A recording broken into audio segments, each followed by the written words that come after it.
So obsessed, I want to chop your kwabi. Question: what do y'all do for a living? Hi, I'm Juliet. I am a hypnotherapist and hypnotherapist trainer. My clients are Hollywood execs, professional athletes, startup founders, real estate developers, traders. So I was able to quickly scale my practice to 7 figures. But this all started with a 6-figure job in tech sales, which led to a 5-figure side hustle, then led to 2 6-figure businesses. So if you want to get into tech, but you don't want to code or aren't tech savvy, tech sales is a great option. They have entry-level positions that start off at 40 to 50K base, and then you can easily scale to 100K with commission. If you are good at talking to people, if you love helping people, finding them solutions, sales is a great option. Check out LinkedIn and AngelList for job positions. Absolutely. Let's talk about my pay since I've been in tech. So before I got in tech, I worked in healthcare. I was a receptionist. I made $12 an hour. I took my first tech job here in Austin, making $40,000 as an entry-level customer service answer the phone person. I wound up getting a $6,000 raise while I worked there about a year and a half in, but I wound up leaving for mental health reasons. My next job, I took an $8,000 pay cut, made $38,000 as a base, but that company did have commission. So I made anywhere from $600 to an extra $1,000 a month. I never made 38K. While at that company, I got raises and promotions every 6 months or so because I'm a fucking badass and I had fantastic leadership that really championed my growth. So by the time I left there, I made about $56,000 as a base, up from 38K, and I made about $20,000 in commission. Google offered me as a contract worker about $67,000. And then came TikTok, and TikTok offered me $150,000 as a contractor and then $150,000 total comp as a full-time employee. Day in the life of a 23-year-old working in tech. I actually had to fly across the country to the Bay Area. This is the Google campus. It is absolutely amazing. But I was actually here to film for a special project, and I can't wait for y'all to see it. I have questions. What do y'all do for a living? So I'm still pretty early in my career, but I am a consultant for a digital innovation consulting firm. I graduated from Notre Dame with my undergrad in management consulting, which is pretty much just general business management, but you don't have to have a business background necessarily to get into consulting. Now, the salary ranges definitely can vary depending on what type of firm you work for, if you work for one of the big 3 or the big 4, but typically consultants do come in starting around anywhere from $65,000 to $80,000 coming out of college. I'll also say that, like a lot of women who follow the Blackgirlluxury TikTok hashtag, I also have recently got into liking luxury stuff. But like most people, I do have to budget and save, and also luxury means different things for me. But if you're interested in luxury and fashion or want to learn more about how you can get into the consulting industry, give me a follow. Huge resignations that happen in January.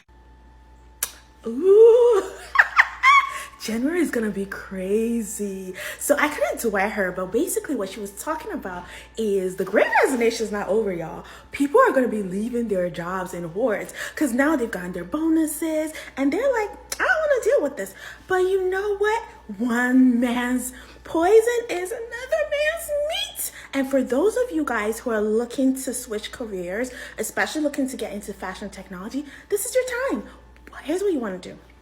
First of all, watch all my videos on what fashion tech is, and also like what jobs to apply for and all that stuff. Then you want to go on LinkedIn and follow people or connect with people who have your dream job on LinkedIn. You want to send them a message when you hit that connect button saying, hey, I like your profile. This is my experience. I'd love to stay on your radar if something happens up. Happy holidays. You know what I mean? Not too pushy, but get on their radar, y'all.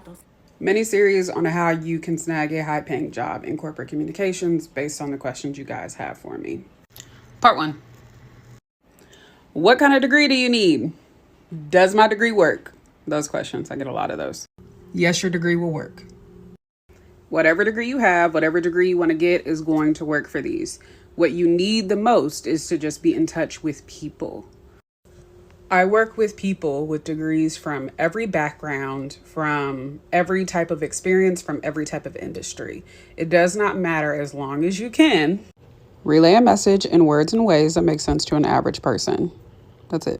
So if you don't have traditional communications experience or you've never held a position like that, don't worry. There's a lot of things that you can do. Biggest recommendations if you don't have work experience. Please start your own thing and tag the brand. We watch everything you do. Highlight brand knowledge and social skills in your resume.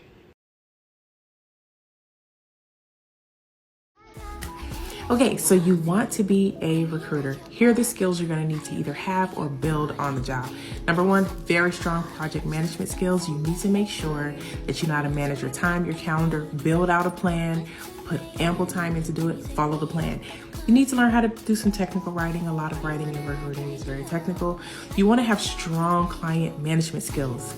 Some clients want to talk to you every day. Some clients want to talk to you once a month.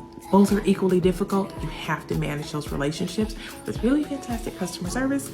You have to be able to do work in a quick turnaround. And the biggest thing is you have to be willing and cheerful to talk to all sorts of new people every single day. Your bread and butter is calling incredibly busy, talented folks and asking them to apply for your job.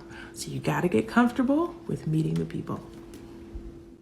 Common communications job titles that will get you about 6 figures a year without you having to learn how to code or work in tech. Again, if you want to, though.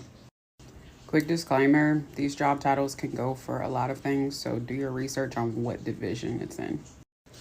1, a digital analyst. This is typically an entry-level social media strategy position, which means that you just literally create the content that they tell you to.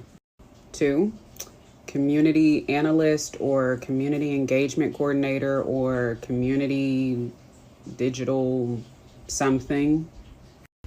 Anything with the word community in it typically surrounds social media. Just check the division.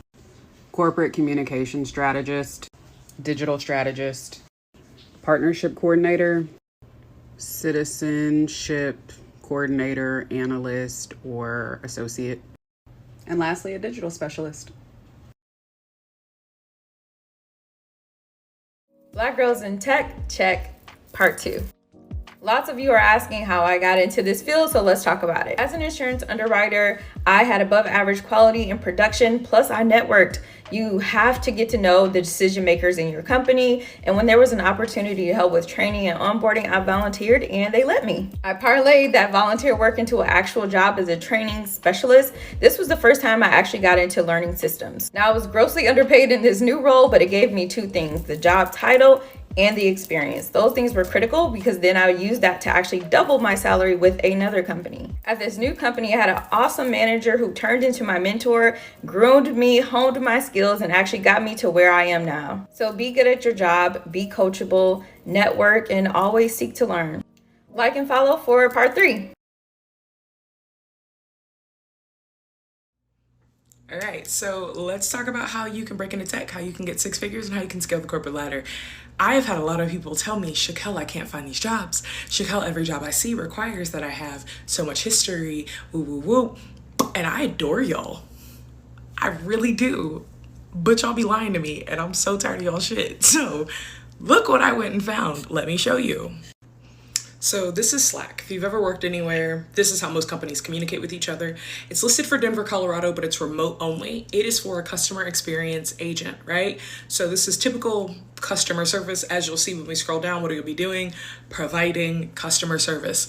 We are about to get to the part where they say what you should have. So they're gonna list some things such as, oh, you need to have experience in a customer facing role. You could work at McDonald's and have experience in a customer facing role, okay? The other thing, somebody's gonna scroll through this and they're gonna see this spot that says you have to have either a post-secondary degree or equivalent work experience. This does not mean you have to have a degree, and it does not mean you have to work somewhere like Slack before this. What it means is you have to have some type of work history. So have you ever worked anywhere anywhere? Also, this job pays $55,700, and they make sure to say that it doesn't include all of the benefits, flexible spending accounts, healthcare. Y'all do not understand the perks and the benefits of tech. Stop playing with me and telling me y'all can't find these jobs. Okay, people, tomorrow morning, 10 a.m., Santa's coming to town. Santa! Oh my God!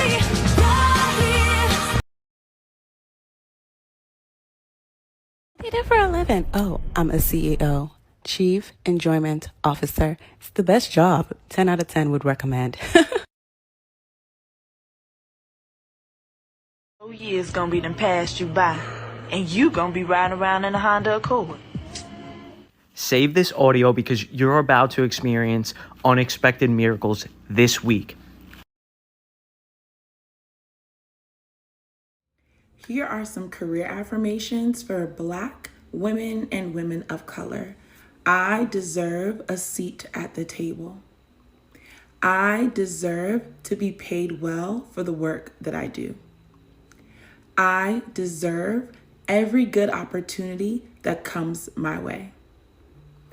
I deserve a 6-figure or multiple 6-figure salary.